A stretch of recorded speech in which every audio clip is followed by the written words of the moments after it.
Let me go ahead and put that in.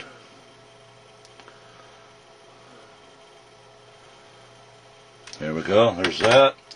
Let me cut a piece off of here. And the general rule is you always try to cut it just a little bigger than you actually need.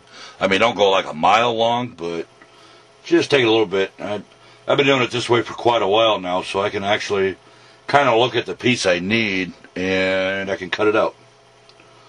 So with that being said, let's go ahead and mark it there.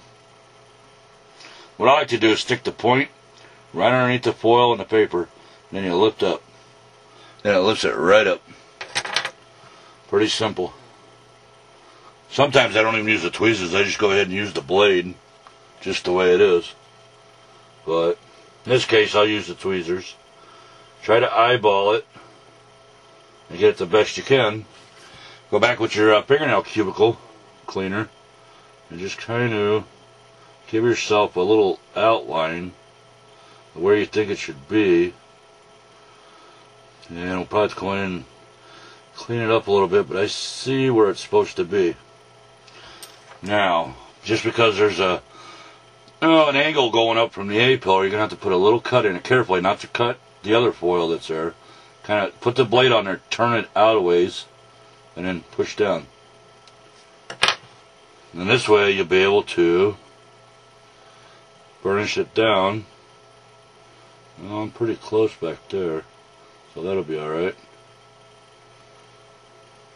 And you want to fold it. Now, after you kind of took the edges down and kind of got the contour back, flip it over and make sure you get this piece here. This is what locks it down into place. As soon as you get it folded over nice and square, go ahead and run the cuticle cleaner here. Piece of wood, I'm going to call it. Be a little easier than trying to call it a cuticle cleaner. Make sure you got everything folded over. That locks it into place, actually. And 9 out of 10 times, they usually don't move. So there we have it there. Now, you go in here and trim it a little bit, at least try to, with the way things are acting up lately. Light pressure, as always.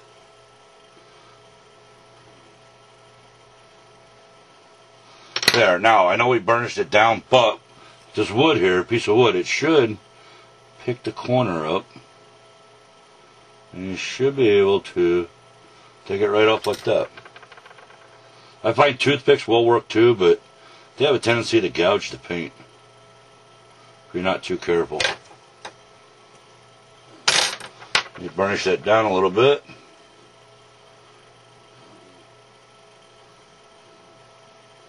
I know I'll probably have to go in there and clean it up a little bit, but it gives you somewhat of an idea. Now make sure if there's any edges, you burnish them flat. Because when you come by with a Q-tip later, you might pick that corner right up.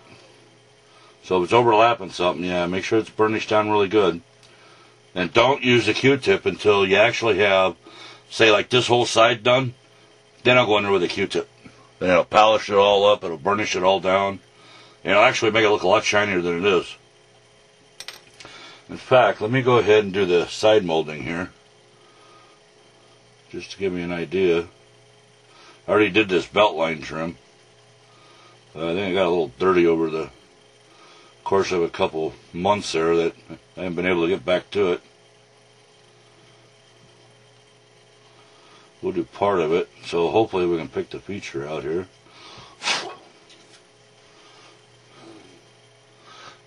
There, now the front should be like really shiny to about halfway point of the door.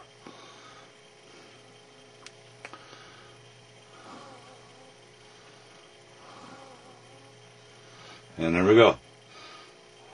Okay, now what I like to do is when I have the A-pillar, the vent post, the vertical upright up, I like to go ahead and double check everything here.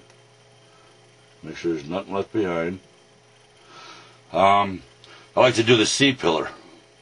Do the piece here, and then go up to, somewhere about here. And then add this piece in. Now, with this kit, it's going to be a little difficult because it ends here, goes all the way up and around, wraps around the windshield, goes back around the other side and then down the other C-pillar down to the base of it. So that makes it kind of tricky. You got to try to do that in one piece. That way we don't have any seams or really bad kinks in it. It's going to be difficult, but it's possible. So let's go ahead and get the one C-pillar part done.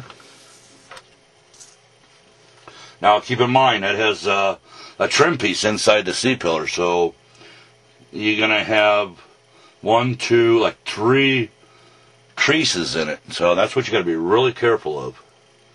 And you know what? I'm going to go ahead and cut a piece a little bit wider here, so I have a little more room to play with it. That way, you know, everything will work a little better. So I'm just going to cut just a thicker strip. Kind of approximate what size you need. Go ahead and cut it off. Normally I cut them at an angle, because when you put them on here, you'll see what I mean. You have like a corner sticking down, but not a big deal. It can be trimmed. Okay, let's go ahead and stick a little bit right about there. You want to do it kind of like pinstriping. What I'm doing is I'm pushing up and I'm turning as I get to the top, which in turn turns the sheet or the little strip to the right, so it follows everything, the contours. So here we'll burnish this first edge down, hard edge. And then we'll go on the top of that edge and make sure it's nice and tight with it. Because the tricky part is I have a curve here and I need to work this down, so you got to do it real lightly, patience, because you can really tear it. It's easy to tear. And yeah, I've tore many of them, so if I did this one, it wouldn't be a first. Now, when you get it down far enough, it gives you an idea where you need to cut. Watch your fingers. Don't want to cut your fingers. Cut it back. Now you should be ready to do the next and last hard angle. And patience. You got to go slow. I'm kind of doing it in a little bit of a hurry, so I know it's going to tear on me. It's usually how it works. Maybe not. Make sure your edges are nice and flat, flush, so they can't really be seen. I mean, they can. I mean, you can't totally hide them, but I want to make them look good. Go back. Make sure you go on the inside. This is what locks them into place. Kind of roll it over the edge. This way you don't have to stretch it or anything and don't tear it. Moderate pressure. And it locks it into place. Pretty cool, huh? Kind of different. Yeah, I did kind of tear it right down here a little bit, but that's okay. Not a big deal. I just wanted to show you it is tricky to do, and I'm not taking my time on it. I'm letting the patience get the better of me. Okay, now we need to go in and trim this, and we have a lower C-pillar towards the bottom. There's like an emblem there. So we'll go to the top of that cut, control over the blade, and you can follow the curves a little bit better. There. Now the piece that kind of got stuck down should come up. And grab it with your tweezers. I got something all over my tweezers.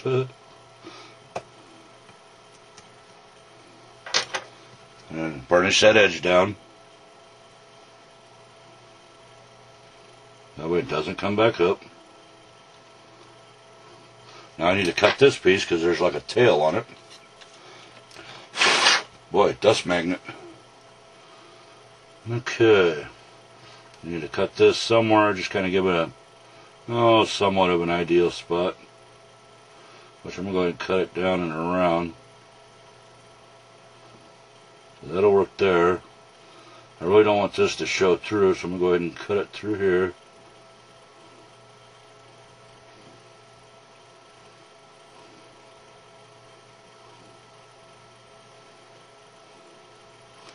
That way I don't want it to show through, you know. See a line in there, that wouldn't look good.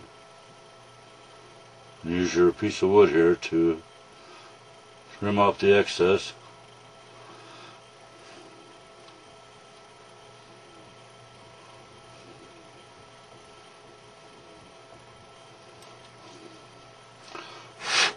There you have it. Somewhat cleaned up, and yeah, shouldn't even say it there once you get that piece on there. And I'm going to go ahead and put that piece on now. I'm going to go ahead and pause this for a little bit, get a little more work done it, and then I'll come back.